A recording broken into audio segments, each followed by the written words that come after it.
우리 말씀 같이 보도록 하겠습니다. 말씀은 누가복음 15장 말씀입니다. 누가복음 15장 18절부터 24절까지 말씀이고요. 돌아온 탕자라는 제목입니다. 우리 한 절씩 교독하도록 하겠습니다. 내가 일어나 아버지께 가서 이르기를 아버지 내가 하늘과 아버지께 죄를 지었사오니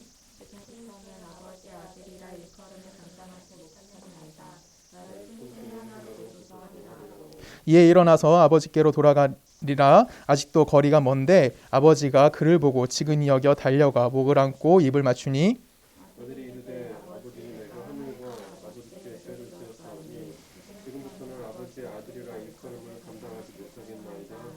아버지는 종들에게 이르되 제일 좋은 옷을 내어다가 입히고 손에 가락지를 끼우고 발에 신을 신기라. 그리고 살찐 송아지를 끌어다가 잡으라. 우리가 먹고 즐기라.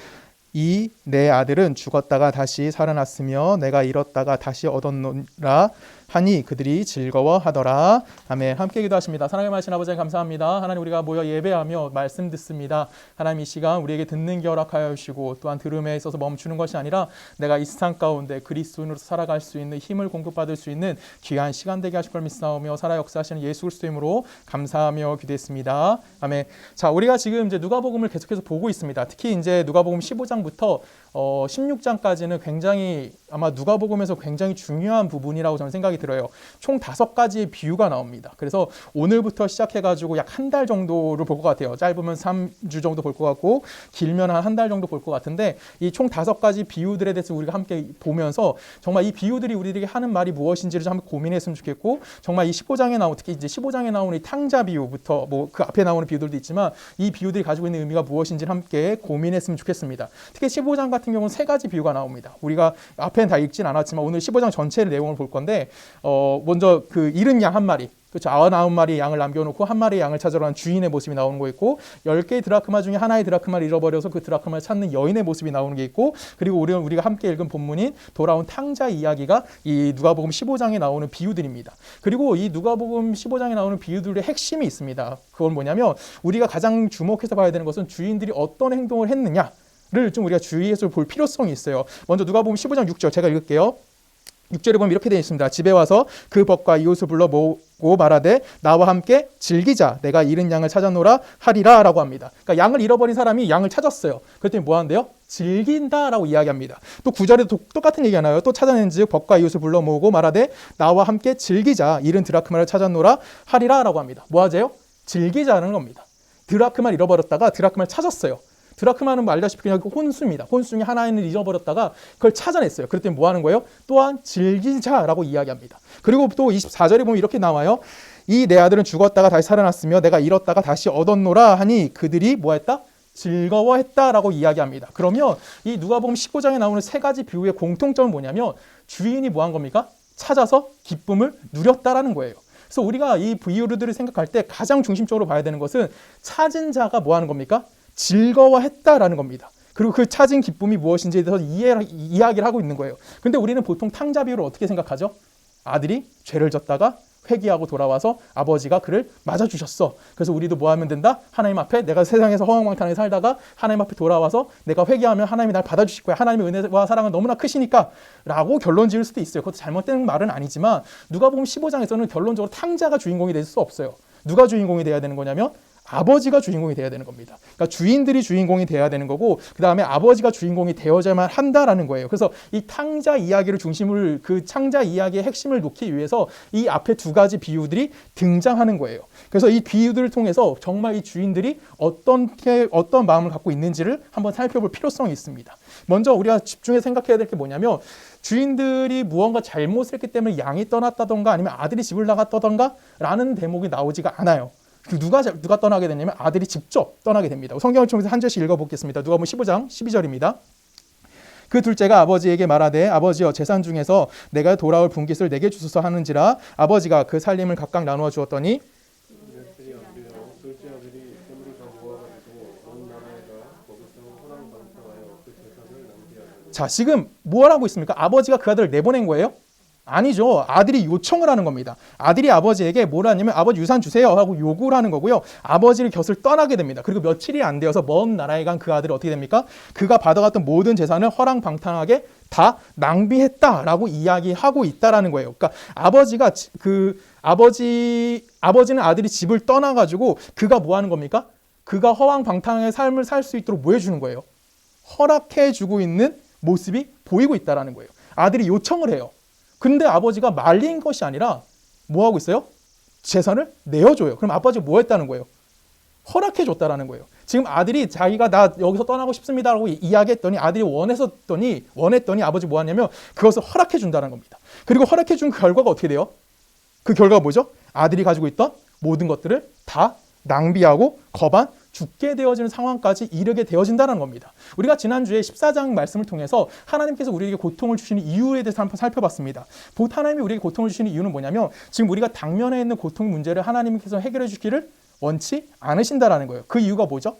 그 고통 안에 무엇이 있다는 겁니까? 하나님이 우리에게 알게 해주시고자 하는 무언가가 담겨 있다는 거예요. 그 무언가는 우리가 지난주 여러 번에 걸쳐 살펴보긴 했지만 결론적으로 그 고통 안에서 우리가 뭘 깨닫게 되냐면 책임감이 무엇인지를 알게 만들어준다는 겁니다. 고통 속에서 책임을 진다는 것은 어떤 의미를 갖고 있는 거예요? 하나님께서 그 안에 내가 선택할 수 있는 자유를 허락해 주셨다는 거죠. 그 자유가 내가 있기 때문에 그 자유 안에서 내가 하나님의 선의 기준으로 해가지고 내가 하나의 선택을 하는 거고 그 결과가 내가 정해져 있는 것이 아니라 내가 선택한 것 때문에 뭐 하는 겁니까? 결과가 나에게 주어지는 것을 그 주어지는 것이 무엇인지를 알게 만들어준다는 거예요. 즉 하나님께서 뭘 우리에게 허락해 주는 거냐면 내가 너에게 자유를 허락했다는 것은 우리에게 무엇을 요구하신다는 겁니까? 책임감을 요구하고 있다는 겁니다. 그리고 그 책임감 속에서 우리는 뭐 하는 거예요? 내가 하나님의 백성으로서 어떻게 살아야 되는지에서 고민하는 거고 그에 대한 답을 찾아가는 것이 우리가 지난주까지 살펴봤던 내용이었어요. 오늘 본문에서도 그 내용이 연장선상에 있는 겁니다. 지금 탕자가 뭐라고 있습니까? 아버지에게 요청하고 있어요. 그리고 아버지는 그 탕자에게 뭐라 해주고 있습니까? 아버지가 탕자에게 자유를 허락해주고 있다는 겁니다. 그리고 탕자가 원했던 자유는 어떤 거였어요? 어떤 자유였어요? 방탕한 자유였어요. 그냥 내가 내 멋대로 살고 싶었고 내가 내 힘대로 살고 싶었습니다. 그렇죠? 그래서 탕자가 원했던 것은 방탕한 삶이었는데 여기서 말하는 방탕함이라는 것은 단순하게 도덕적으로 좀 내가 좀 이렇게 방탕한 삶을 살고 있다. 그렇게 이야기하는 건 아니에요. 성경에서 방탕이란 말은 결론적으로 낭비하다는 의미를 갖고 있습니다. 그럼 탕자는 뭐 했다는 거예요? 자신의 삶에 있는 모든 것들을 스스로가 뭐 하는 거예요? 내가 선택했고 내가 책임지기 위해서 내 삶을 책임지고 나갔지만 그걸 뭐 했다는 거, 뭐 했다고 얘기하는 거면 낭비했다라고 이야기하는 겁니다. 이것을 우리가 잘 생각해 봐야 되는 거예요. 우리도 이 탕자와 다를까요? 같을까요? 같아요. 왜 그럴까요? 우리도 똑같습니다. 왜냐하면 우리 스스로가 무언가 만들어낼 수 있는 힘이 우리 안에 존재하지 않는다라는 거예요. 이게 성경에서 우리들에게 이야기해주는 가장 큰 핵심이라고 볼 수 있습니다. 하나님께서는 분명히 아버지는 탕자에게 뭐라 했냐면 네가 원하는 자유? 그래 줄게. 그리고 가서 네가 스스로에게 책임지는 삶을 살아봐 라고 허락해 주는 거예요. 그 허락해 주기 때문에 탕자에게 무엇이 찾아왔습니까? 고통이 찾아왔다는 겁니다. 우리에게도 동일한 겁니다. 근데 그 고통을 통해서 탕자는 뭘 깨닫게 돼요? 아, 내가 내 힘대로 뭘 할 수 없다? 삶을 이끌어갈 수 있는 힘이 내게 주어지지 않는구나. 아버지께로 받은 모든 것을 뭐 했어요? 탕자는 다 써버렸다라는 거예요. 그걸 갖고 무언가 생산해낸다던가 그것을 가지고 무언가 얻어내는 것이 아니라 그것을 다 소진해버릴 수밖에 없다라는 겁니다. 우리 인생도 똑같은 거예요. 우리가 무언가 만들어낼 수 있다고 이야기는 하지만 결론은 우리는 만들어낼 수 있는 사람입니까? 그렇지 않다라는 겁니다. 이 비유에서 우리에게 강조하는 것이 바로 여기에 있는 겁니다. 어떤 거예요? 우리는 무언가 창조하거나 무언가 만들어낼 수 없는 이런 생산적인 능력을 우리는 가졌다 못 가졌다 갖고 있지 못하다라는 것을 우리들에게 알게 해주는 거예요. 탕자는 자기의 몫을 가지고 나갑니다. 그리고 그 재산을 다 쓰면서까지 뭐 하는 거예요? 다 소진하면서까지 그는 어디에 도착하냐면 이제 내가 현실의 마지막까지 직면하게 되어지는 겁니다. 우리가 읽진 않았지만 이때 탕자가 마지막에 어디까지 내려가죠? 어디 가죠? 마지막에 어디 가요? 아버지가 오기 전에 어디 가서 일하죠? 돼지우리 가서 일해요. 돼지우리 가서 또 뭘 먹습니까? 돼지랑 쥐염 열매를 먹습니다. 이게 뭐 돼지우리가 같다, 뭐 쥐염 열매가 뭐다 이건 중요하지 않아요. 근데 여기서 중요한 건 뭐냐면 유대인들 입장에서 이 돼지랑 무언가 함께 먹는다 라는 것이 갖고 있는 의미가 무엇인지가 굉장히 중요합니다. 이건 어떤 의미를 갖고 있냐면 이 사람은 죽었다라고 보는 거예요. 지금 탕자는 뭐 하는 거냐면 내가 가지고 있던 아버지부터 받았던 재산을 내가 다 소비해냈어요. 그리고 다른 걸 생산해낼 수 없기 때문에 나는 어디까지 내려갔다는 얘기가 되는 거예요? 죽음의 현장까지 내려가 있다라는 거예요. 지금 유대인들의 입장에서 그 얘기를 듣고 있는 거예요. 아, 이 탕자는 뭐 하고 있어? 아버지를 떠나서 뭐 할 수밖에 없어? 죽음에 이르렀구나. 그 얘기를 하는 거예요. 왜? 그 스스로 만들어낼 수 있는 것이 없기 때문에. 그에게 그런 능력이 존재하지 않기 때문에. 즉, 지금 탕자는 어디에 도착한 거예요? 인간의 한계점에 도착한 겁니다. 더 이상 내가 뭔가 이뤄낼 수 없고 더 이상 내가 뭔가 얻어낼 수 없는 그 현장에 도착하자마자 이 탕자가 깨달은 게 하나 있어요. 뭘 깨닫습니까? 뭘 깨닫죠? 아버지 집은 넉넉하네. 나는 없는데 아버지 집은 아직도 뭐하고 있어? 넉넉하다는 걸 깨닫게 돼요. 그리고 탕자가 뭐 하게 되냐면 아버지께로 돌아가게 됩니다. 근데 이해가 안 가는 게 있어요. 뭐냐면 이걸 성경에선 회개라고 표현합니다. 이게 회개래요. 여러분 이게 이해 가십니까? 지금 탕자가 우리의 기도랑 좀 다르지 않은 것 같아요. 지금 탕자가 아버지께 찾아가는 현장과 우리가 하나님께 기도하는 방법과 크게 차이가 있을까요? 없을까요? 저는 크게 차이가 없을 것 같아요. 여러분 언제 기도 많이 하십니까? 유리 언제 기도 많이 하니? 힘들 때. 그렇죠? 힘들 때 기도의 내용이 뭐예요? 하나님 이 문제만 해결해 주시면 난 뭐 할 거예요? 너무 감사할 것 같아요. 내가 하나님께 영광 돌리겠습니다. 하나님을 위해서 내가 헌신하겠습니다. 이런 얘기를 굉장히 많이 해요. 저도 그런 기도 열심히 합니다. 하나님 지금 이런 문제가 있는데 이것만 해결해 주면 제가 뭔가 열심히 하나님께 뭔가 보답해 드리겠습니다. 그렇죠? 우리의 기도는 어디에 있냐면 내가 하나님 앞에 뭔가 얻어낸 것이 있어야 된다고 생각하는 거예요. 그래서 그 얻어낼 것을 찾아가고 있는 거죠. 근데 그 얻어낼 것이 필요한 건 결론적으로 내게 무엇이 없는 거예요? 그것을 다달할 능력이 없다는 것을 인정하게 되는 거예요. 그 인정함을 통해서 뭐가 되냐면 하나님 이걸 해결해 주면 내가 능력 있는 자가 돼서 이제는 내가 하나님께 손 벌리는 사람이 되는 것이 아니라 하나님 앞에 뭐 어떤 사람? 도움을 줄 수 있는 어떠한 사람이 되겠습니다. 라고 우리는 뭐 하는 겁니까? 크게 착각들을 하고 기도들을 하죠. 그렇죠? 모든 사람이 다 그럴 거예요. 솔직히 저도 설교를 맨날 이렇게 해요. 근데 솔직히 저도 기도할 때마다 뭐 합니까? 하나님 나 너무 힘드니까 좀 도와주시면 다음에는 이 기도 제목 갖고 나눌게요. 이것만 해결해 주시면 이거는 갖고 나눌게요. 다른 거 갖고 올지 모르지만 이건 근데 맨날 뭐 갖고 와요? 이거 갖고 오긴 해요.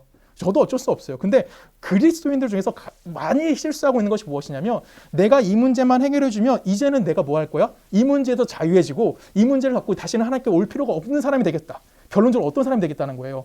하나님 없이 살겠다라는 그런 고백이 은근히 어디에 담겨 있냐면 우리의 기도 속에 담겨 있는 거예요. 이거는 바로 우리 신앙인들이 갖고 있는 굉장히 잘못된, 그러니까 좀 어떻게 표현할까? 아주 나쁜, 매우 나쁜 뭐예요? 기도의 습관인 겁니다. 지금 이거를 성경 우리에게 뭐라는 겁니까?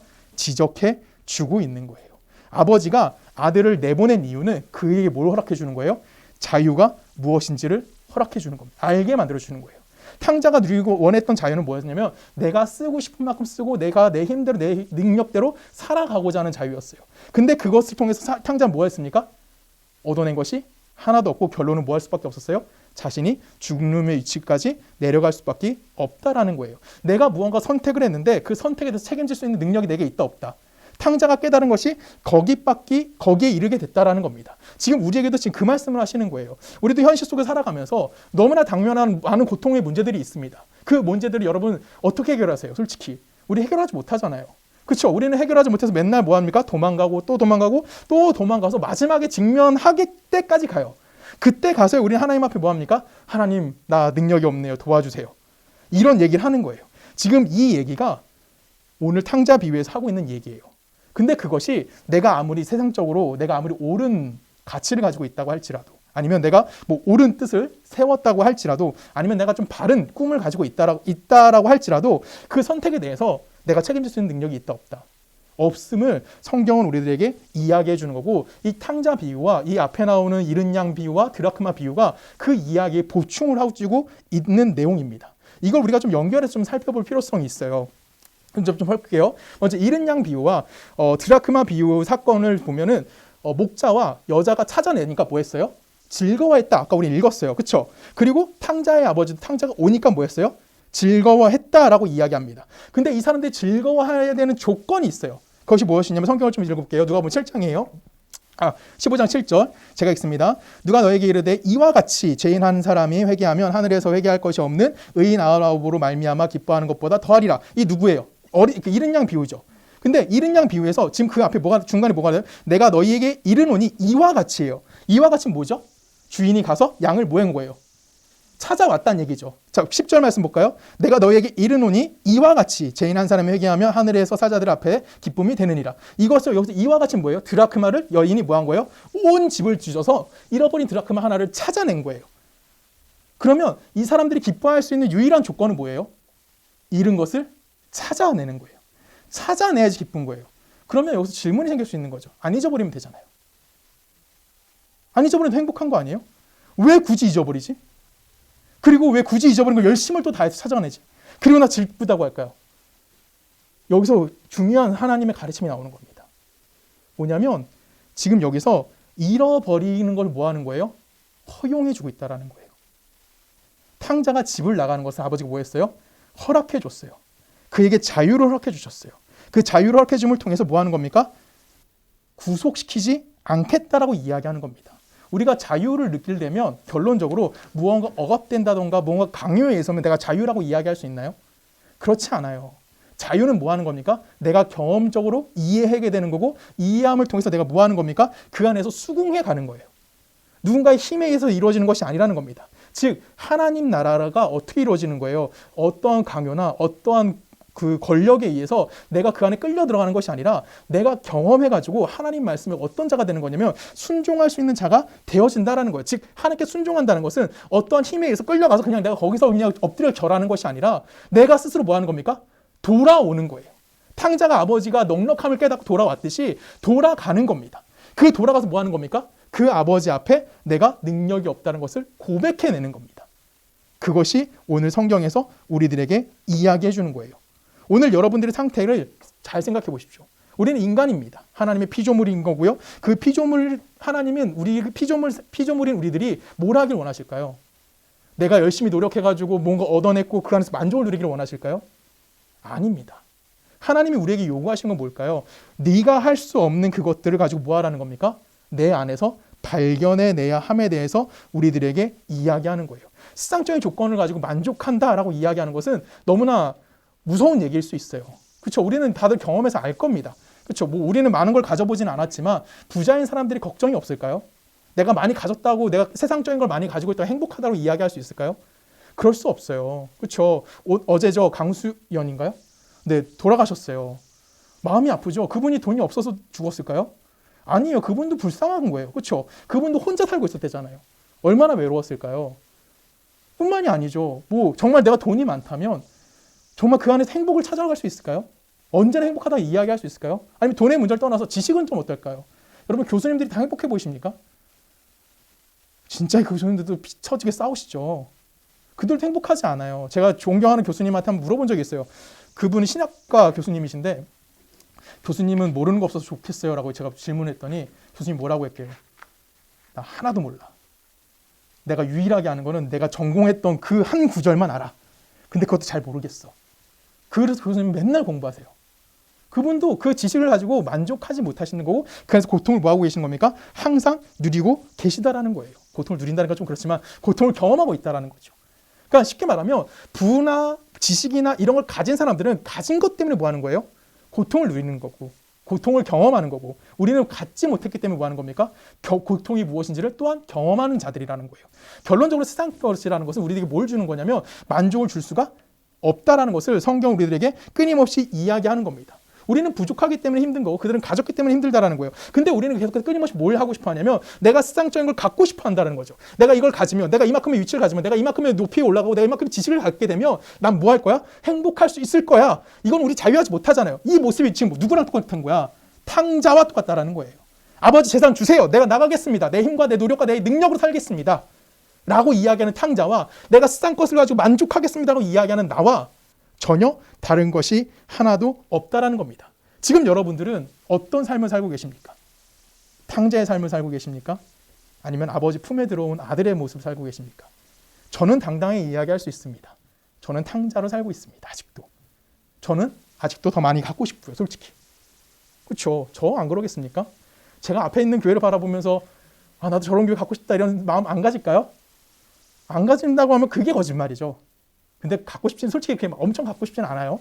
네, 그렇지만 안 갖고 싶지도 않아요. 있으면 땡큐하죠. 네, 근데 그렇지는 않다라는 거예요.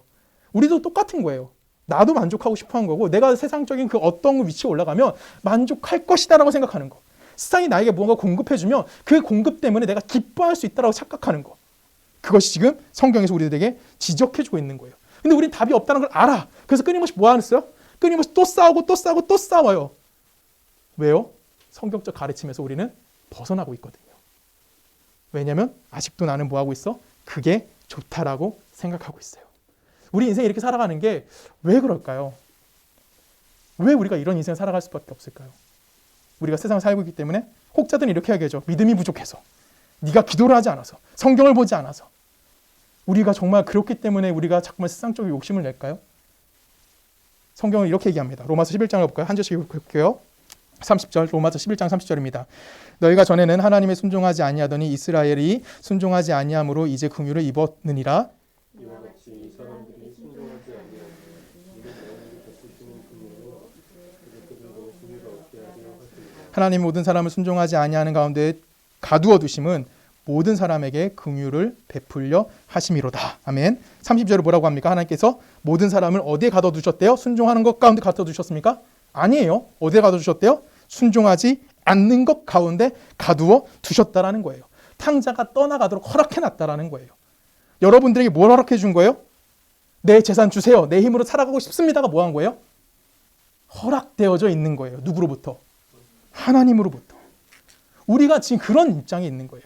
하나님이 우리에게 뭐 하는 거예요? 그런 기회를 주신 거라고요. 어떤 기회예요? 네 힘껏 살아가 볼 수 있는 기회. 내 능력으로 살아갈 수 있는 기회. 내가 노력해서 뭔가 얻어내려고 노력해 보려는 그 기회. 얼마나 감사해. 그 기회 속에서 우리가 뭘 깨닫게 되는 거예요? 아, 이 싼 것들 가지고 나라는 존재를 만족할 수 있는 것이 없구나를 뭐 하게 되는 겁니까? 확인해 가는 거예요. 그걸 확인하기 위해서 우리는 어디 가운데 하나님 내보내셨대요? 불순종 가운데 우리를 가두어 두셨다고요. 그게 누가 허락했다고?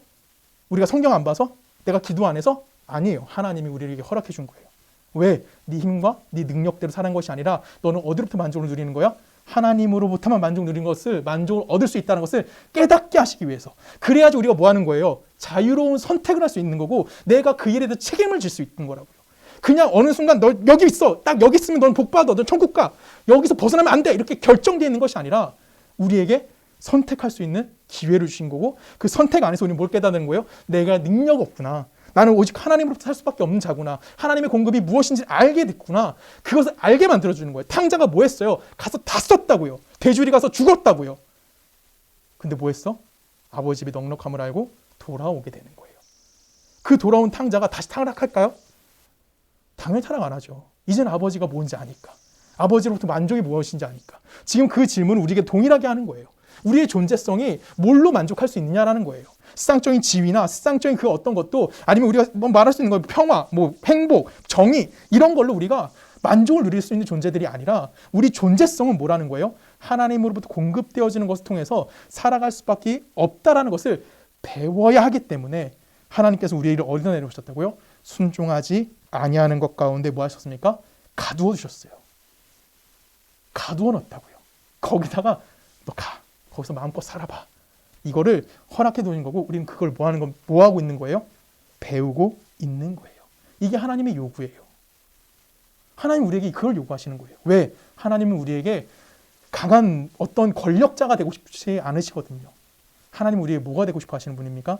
아버지가 되고 싶어 하시는 분이세요.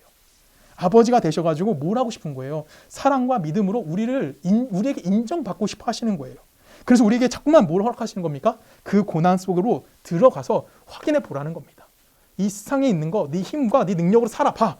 근데 그 안에 있는 것이 아니라 행복은 어디 있다? 내 안에 있다라는 것을 알게 만들어주는 거. 그럼 내가 뭐 하는 거예요? 내가 해볼 만큼 다 해봤다가 안 됐잖아. 그럼 뭐 하면 돼? 두 손 두 발 다 들고 하나님, 이젠 내가 당신에게 돌아옵니다. 그때는 내가 뭘 깨달을 수 있는 거예요? 하나님의 사랑을 깨닫고 돌아온 자가 되는 거예요. 하나님의 은혜가 무엇인지 알고 돌아오게 되는 거예요. 그러면 내 삶의 모든 주권을 누구에게 드릴 수 있는 거냐면 그제서야 내가 기쁨으로 누구에게 내 주권을 드릴 수 있는 거야. 하나님 앞에 드릴 수 있게 되어지는 거고 그렇기 때문에 나는 하나님 말씀 뭐 할 수 있는 자가 되는 거예요. 순종할 수 있다라고 이야기하는 거예요. 내가 하나님 무서워서 순종하는 것이 아니라 그 안에 살아가는 것이 나에게 기쁨이기 때문에 그 안에 있는 것이 내가 만족이기 때문에 내가 뭐 할 수 있는 겁니까? 하나님에게 순종할 수 있다라고 이야기하는 겁니다. 이것이 성경에서 이야기하는 어디예요? 회개인 거예요. 회개는 하나님 내가 뭔가 잘못했습니다. 이것도 회개 맞아요. 이렇게 회개기도 하시는 거 맞아요. 매일 우린 그런 회개기도 해야 돼요. 다음 주에 얘기하겠지만 우린 그런 회개기도 해야 되는 건 맞습니다. 근데 더 중요한 건 뭐냐면 회개라는 것은 내가 내 힘과 내 능력으로 살아가다가 그 안에서 답을 찾지 못하고 이제는 내가 어디로 오는 거예요? 하나님 안으로 들어오는 거. 그걸 우리 뭐라고 얘기하냐면 회개라고 이야기하는 거고 탕자가 자기의 모든 걸 소진하고 아버지의 넉넉함을 찾아 돌아온 것. 그걸 뭐라고 얘기하는 겁니까? 그 성경이 회개다라고 이야기해 주는 거예요. 우리가 좀 이해할 수 없는 시편을 하나 읽을 겁니다. 지금부터. 좀 길어요. 같이 18절까지인데 88편 전체를 다 읽을 거예요. 좀 끊어서 읽긴 하겠지만 18편 다 읽을 겁니다. 88편 다 읽을 건데 이걸 읽다 보면 이게 시편이야? 라고 생각이 들 정도로 이상해요. 한번 읽어보겠습니다. 한 절씩 우선 읽을게요. 88편 1절입니다. 제가 읽습니다. 여호와 내 구원의 하나님이여 내가 주야로 주 앞에 부르짖었사오니 나의 기도가 주 앞에 이르게 하시며 나의 부르짖음에 주의 귀를 기울여 주소서. 물은 나의 영혼은 재난에 가득하며 나의 생명은 스올에 가까웠사오니 나는 무덤에 내려가는 자 같이 빈병되고 힘없는 용사와 같으며 죽은 자 중에 던진 바 되었으며 죽임을 당하여 무덤에 누운 자 같으니이다. 주께서 그들을 다시 기억하지 아니하시니 그들은 주의 손에서 끊어진 자니이다. 그래서 나를 깊은 웅덩이와 어둡고 음침한 곳에 두셨사오며 주의 노가 나를 심히 누르고 주의 모든 파도가 나를 괴롭게 하셨나이다. 셀라. 그래서 내가 아는 자를 내게서 멀리 떠나게 하시고 나를 그들에게 가증한 것이 되게 하셨사오니 나는 갇혀서 나갈 수 없게 되었나이다. 곤란으로 말미암아 내 눈이 새하였나이다. 여호와여 내가 매일 주를 부르며 주를 향하여 나의 두 손을 들었나이다. 여기까지만 읽을게요. 먼저 지금 9절에 보면 뭐라고 돼 있어요? 여호와여 내가 매일 주를 부르며 주를 향하여 나의 두 손을 들었나이다. 얘가 뭐 하고 있다는 얘기야? 매일 하나님을 찾고 있죠. 근데 얘의 상태는 지금 뭐 어떤 상태예요? 그냥 9절 맨 처음에 나오죠. 곤란. 그렇죠. 이 앞에 내용 다 뭐였어요? 하나님 내가 당신에게 기도했는데 왜 나 이렇게 힘들죠? 이 얘기하고 있는 거예요. 나 너무 힘들어요. 견딜 수가 없잖아요. 이러면 어떡해요? 나 매일같이 어디 있대? 나 지금 깊은 웅덩이에 갇혀 있다고 얘기하는 거예요. 나는 답이 없는 생활을 지금 사고 있다라고 지금 이 시인은 고백하고 있는 거라고요. 계속해서 읽어볼까? 이게 있어서 얘가 이제 화가 나. 얼마나 화가 나면 하나님한테 싸우려고 그래요. 10절 말씀 읽을게요. 주께서 죽은 자에게 기이한 일을 보이셨나이까? 유령들이 일어나 주를 찬송하리까? 셀라. 주의 무덤에서 주의 성실하심을 멸망 중에서 선포할 수 있으리까. 흑암 중에 주의 기적과 잊은 땅에서의 주의 공의를 알 수 있으리까? 지금 이 사람이 뭐라고 얘기하고 있어요? 시인이? 내가 죽었으면 내가 죽어가고 있잖아. 내가 죽으면 당신 나에게 뭘 베풀어주면 그걸 뭐 답이 될 수 있겠냐고. 죽으면 끝나는 거 아니냐. 죽기 전에 빨리 뭐 좀 해달라. 하나님이 뭐 하고 있어요? 대들고 있는 중이에요. 지금 시인이 나 힘들다는 거야. 내가 매일 당신을 찾아가면서 기도하는데 나는 왜 이렇게 맨날 힘들겠어? 이러다 죽을 것 같으니까 뭐 해야 되려고? 살려달라고. 내가 죽은 다음에 살려주면 당신 나에게 은혜 베푼 거 어떻게 모든 사람이 알겠냐고. 하나님께 따지고 하나님과 지금 싸움을 거는 겁니다. 누구랑 똑같아요? 그렇죠? 우리와 크게 다르지 않아요. 계속해서 읽을까요? 13절. 여호와여 오직 내가 주께 부르짖었사오니 아침에 나의 기도가 주 앞에 이르니이다. 여호와여 어찌하여 나의 영혼을 버리시며 어찌하여 주의 얼굴을 내게서 숨기시나이까. 내가 어릴 적부터 고난을 당하여 죽게 되었사오며 주께서 두렵게 하실 때에 당황하였나이다. 주의 진노가 내게 넘치고 주의 주령이 나를 끊었나이다. 이런 일이 물같이 종일 나를 애우며 함께 나를 둘러쌌나이다. 여기까지 읽을게요. 지금 이 사람이 뭐라고 하고 있어요? 나 뭐 할 것 같아요? 진노가 나에게 넘쳤대요. 그 다음에 주의 두려움이 나를 끊었고요. 하나님 때문에 내가 당황했고요. 나 너무 힘든데 그것이 어떻게 나에게 찾아온대요? 17절에 보면 이 일이 물같이 종일 나를 애워싼대요. 여러분 물속에 들어가면 공간이 있나요? 전혀 빈 공간 없어요. 물속에 들어가면 모든 물이 나를 애워싸고 있는 거예요. 모든 고난이 지금 이 사람을 뭐하고 있다고요? 애워싸고 있다고요. 도망갈 틈이 있어 없어? 도망갈 틈 하나도 남김없이 밀려 들어오고 있다고요. 18절에 마지막에 이렇게 고백해요. 주는 내게서 사랑하는 자와 친구를 멀리 떠나게 하시며 내가 아는 자를 흑암에 두셨나이다. 이리고 시편이 끝나요. 진짜 88편이 끝이에요. 시편이라고 하면 우리 보통 어떻게 생각해야 돼요? 내가 곤란 중에 있지만 환난 중에 있지만 하나님 나에게 은혜를 베풀어서 그 은혜 때문에 내가 하나님을 찬양합니다. 이런 찬양이 나와야지. 아니면 뭐가 또 나와야 돼? 감사가 나오든지. 아니면 뭐 내가 하나님 주신 은혜가 무엇인지가 나와야 되는데 하나도 안 나와요. 그냥 뭐만 나와? 나 힘들어 죽어가고 있어요. 살려주세요. 하나님 이러다가 당신도 망하고 나도 망해요. 지금 이 얘기밖에 안 나와요. 왜 이런 시편이 여기에 기록되어져 있을까요? 정말 정경 안에 들어와 있는 거예요. 이 88편이. 어떻게 이런 시가, 이런 말도 안 되는 시가, 하나님 믿었더니 결론은 공고하다는 이 시박 이런 시가 여기에 들어와 있냐고요. 이유는 간단합니다. 뭐냐면 이런 공고한 삶이 우리에게도, 우리가 아니죠. 이 세상 모든 사람들에게 동일하게 이루어지고 있다라는 거예요. 모든 인생이 이와 같은 어려움을 겪고 있다라고 이야기하는 겁니다. 근데 시편은 거기서 끝나는 것이 아니죠. 이것을 우리는 통과해서 어디를 가는 겁니까? 하나님이 원하는 곳까지 갈 수 있음에 대해서 이야기하는 겁니다. 그런데 그 하나님이 원하는 자리까지 가기 위해서 시인은 지금 우리에게 무언가 하나를 요구하고 있어요. 그것이 뭐냐면 바로 소진입니다. 우리 인간의 능력에 대한 소진인 거예요. 탕자가 자신의 힘으로 살아가려고 했던 모든 것들을 소진해내는 것처럼, 그리고 겨우 다시 아버지께 돌아갔던 것처럼 우리 인간에게도 뭘 요구하는 겁니까? 네가 하나님 앞에 가기 위해서 인간의 힘, 인간의 능력, 그 한계점을 가야 한다는 겁니다. 그 한계점에서 우리 누굴 바라볼 수 있는 거냐면 하나님이 우리들에게 요구하시는 것이 무엇인지 알 수 있는 거고, 하나님이 우리에게 어떤 자유를 허락해 주는지 이해할 수 있게 되는 거예요. 하나님께 나에게 자유를 허락해 주셔서 내가 내 힘대로 살아봤더니 내 힘에서 내가 뭘 할 수 없는 거야? 책임질 수 없는 현실을 발견하게 되는 거죠.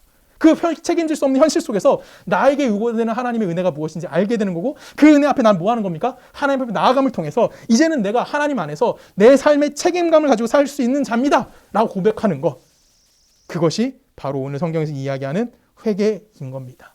하나님 안에서 누리는 삶, 인간의 힘과 인간의 노력이 아닌 이제는 하나님 안에서 살겠습니다라고 외치는 것, 그것이 바로 회개인 겁니다. 인생을 살아가다 보면, 특히 이제 말년쯤 가다 보면, 뭐 아직 우리는 어리기 때문에 아직 내가 욕심낼 게 있고 내가 할 수 있는 게 많다고 생각하지만, 죽음을 눈앞에 두신 분들은 보통 다 어떻게 되냐면 허무주의자들이 돼요. 그렇죠? 그건 뭐 어쩔 수 없습니다. 왜 그럴까요? 그들이 평생을 살아봤더니 어떤 거예요? 내가 노력해봤자 어쩔 수 없는 여기까지밖에 올 수 없다는 것을 인정하게 되잖아요. 그래서 모든 사람들은 뭐 할 수밖에 없어요? 허무하게 내가 내 인간의 노력은 별로 허무하구나를 깨달을 수밖에 없는 허무주의자가 되는 거예요.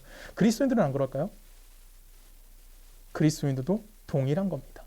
우리도 동일한 삶을 살고 동일한 허무함을 느끼게 될 거예요. 근데 우리는 거기서 끝나지 않죠. 우리가 허무함을 우리에게 허락해 주는 이유는 뭐죠? 그 뒤에 하나님의 무엇인지에 대한 답을 우리에게 허락해 주셨기 때문에, 그걸 우리 알게 해주셨다는 거예요. 그래서 우리는 그걸 뒤를 바라보며 살아갈 수 있는 겁니다.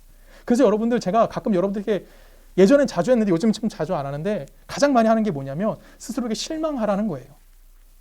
내게 기대하지 말라는 거예요. 내게 기대해봤자 나는 얻어낼 수 있는 게 있어 없어? 없다라는 거예요. 나 하나도 책임질 수 있는 능력이 내게 있습니까? 없습니까? 없어요. 그래서 우리는 내 스스로에게 뭐라는 자들이 되냐면 고민해서 결론은 절망하는 자리까지 가야 되는 거예요. 누가? 내가. 그래야지 그 절망 속에서 내 힘과 내 능력이 아닌 누구를 발견할 수 있는 겁니까? 하나님을 발견할 수 있는 거고, 그 발견한 하나님 앞에 내 인생을 걸 수 있게 되는 거고, 내 인생을 결을 통해서 우리에게 주어진 하나님의 영광과 그 명예가 무엇인지를 이해할 수 있게 되는 거예요. 근데 우리는 이 명예 하나도 관심 없어요. 그리스도인, 이런 이름은 좋아하는데 그가 어깨에 매어야 되는 하나님의 명예는 뭔지 모르겠다는 거죠. 관심 없어요. 지금 당장 우리의 관심 뭐예요? 눈앞에 있는 문제 해결해 주십시오. 이 문제 빨리 해결해야 됩니다. 당면한 문제 빨리 풀어줘야죠. 이거에만 관심이 있고 어디엔 관심 없어요? 하나님이 요구하시는 그리스도인의 명예에는 관심 없어요. 그래서 온갖 핑계를 다 댑니다. 그리고 핑계도 대고요, 타협도 합니다. 그래서 우리는 기독교가 말하는 순종을 자꾸만 뭘로만 해요? 행위적인 것들로 바꿔가고 있어요. 하나님 나라의 백성으로서 고난을 뛰어넘는, 고난 이면에 있는 하나님이 이 세상에 주지 못하는, 하나님만이 줄 수 있는 것을 뭔지 몰라요. 그리고 우린 뭐만 합니까? 계속 기도하고 말씀만 보라고만 합니다. 그러면 우리 안에 무엇이 온다? 기쁨과 평안이 온다. 이게 여러분들 안에는 없기를 간절히 바랍니다. 저에게도 이것이 없기를 바라요. 당연히 우리가 성경 보는 거 중요한 겁니다. 기도하는 생활 해야죠. 근데 그런 것들로 내가 그리스도인 되는 것이 아니에요. 그리스도인은 내가 아무것도 할 수 없는 그 단계에 가야 되는 겁니다. 나에게 절망해야 되는 거예요. 그리고 절망 속에 누굴 발견하는 겁니까? 하나님을 발견하는 겁니다. 시편 23편은 다윗의 시로 여러분 다 알 겁니다. 그렇죠? 다들 아시는 시죠? 시편 23편? 모르는 사람 없을 거예요. 그렇죠? 우리 한 절만 읽어볼까요? 4절입니다. 같이 읽습니다. 시작. 네가 사망의 음침한 골짜기를 다녔지라도 너를 두려워하지 않을 것은 그가 나와 함께하시리라. 주의 뜻과 너와 나쁘니까 나를 안위하시나이다. 아멘. 지금 다윗이 굉장히 멋있는 말하죠. 사막의 음침한 골짜기를 다닐지라도 나는 해를 두려워하지 않아요. 하나님이 나를 지켜주세요. 여러분 이렇게 고백하고 싶죠? 근데 안 되죠. 이건 안 돼요. 지금 다윗이 지금 이야기하고 있는 사망의 음침한 골짜기, 여기가 어딜까요? 시편 88편이에요. 시편 88편의 그 단계를 다윗이 뭐 한 겁니까? 지나간 거예요. 다윗도 엄청나게 고생을 한 거예요. 여러분 알다시피 다윗의 인생 화려했습니까? 절대 화려하지 않아요. 다윗이 이스라엘 역사상 가장 위대한 왕이라고는 해요. 그리고 가장 넓은 땅은 아니지만 솔로몬이 더 크긴 하지만 이스라엘의 기반을 다진 왕이 누구냐면 다윗이에요. 그래서 이스라엘 사람들이 가장 존경하는 왕이 다윗이란 말이에요. 그만큼 중요한 왕이기도 하고 성경에서 엄청난 가치 갖고 있는 사람이에요. 근데 그 다윗이 왕이 됐을 때 반정이 일어나요. 반정의 주인공이 누군지 아십니까? 아들들이에요. 아들들이 반정을 일으켜서 아들끼리 뭐예요? 죽여버리죠. 그러니까 지금 태종 이방원인가? 거기 보면 왕자의 난이 두 차례 가서 나타났잖아요. 전 보진 않았지만. 그러니까 이방원이 왕자의 난을 일으켜서 결론 자기 권력을 다 갖잖아요. 똑같아요. 이때도 똑같았어요. 아들끼리 죽였다고요. 다윗이 그걸 보고 행복했을까요? 다윗이 기뻤을까요? 다윗은 너무 힘들었을 거예요. 여러분도 알다시피 다윗은 또 어떤 일을 했어요. 왕이 되기 전까지는 사울 왕한테 도망다니는 인생을 살았어요. 이 기간이 짧게는 10년에서 20년까지 봐요. 엄청나게 오랜 시간 동안 다윗 도망자 인생을 살았다고요. 도망자 인생 살다가 목숨 구제하기 위해서 블레셋 땅에 들어서 뭐 했어요? 침 흘렸어요. 미친 척 했다고요. 미친 척해서 겨우 구걸에 살았는데 적들이 또 쳐들어오죠. 가족들이 어떻게 됩니까? 다 포로로 잡혀가요. 이 인생을 누가 산 거예요? 다윗이 살아요. 다윗이 따르고 있던 그 많은 그 사람들이 다윗을 배반하지 않았을까요? 배반도 해요. 자기 부하로부터 죽음의 위기까지 놓이게 돼요. 이게 다윗이었어요. 근데 그 삶을 살다 보니까 이런 사망의 음침한 골짜기를 다니다 보니까 내가 해를 두려워하지 않겠다고 고백할 수 있는 이유는 뭐예요? 내가 그 안에서 그런 길을 살아가다 보니까 내가 하나를 깨달은 게 있어. 뭘 깨달아? 하나님이 누구신지를. 하나님이 어떤 분이신지를 이해하게 됐다라는 거예요. 이젠 알겠다라는 거예요. 그 깊이와 그 높이가 어떤 건지를 내가 깨달았기 때문에 이젠 난 뭐 하지 않아요? 그 해를 두려워하지 않겠다라고 이야기하는 거예요. 왜? 내가 당하고 있는 고난이나 내가 당하는 비난이나 내가 현실의 비극이나 이것보다 무엇이 더 크기 때문에 하나님 안에서 나에게 주는 만족이 더 크다는 것을 다윗은 깨달았다는 거죠. 그리고 시편 23편 6절에 뭐라고 고백합니까? 마지막에 다윗이 여호와는 나의 목자시니 내게 부족함이 없으리로다. 내 평생의 선하심과 인자하심이 나를 따를 것입니다. 나는 하나님의 집에 영원히 거하겠습니다. 라는 마지막 고백을 하게 되는 겁니다. 여러분은 어떠십니까? 우리는 어떨까요? 바울도 동일하게 이야기해요. 바울도 고린도 전서를 마무리하면서 그 고린도 교회의 수많은 문제들을 다 정리합니다.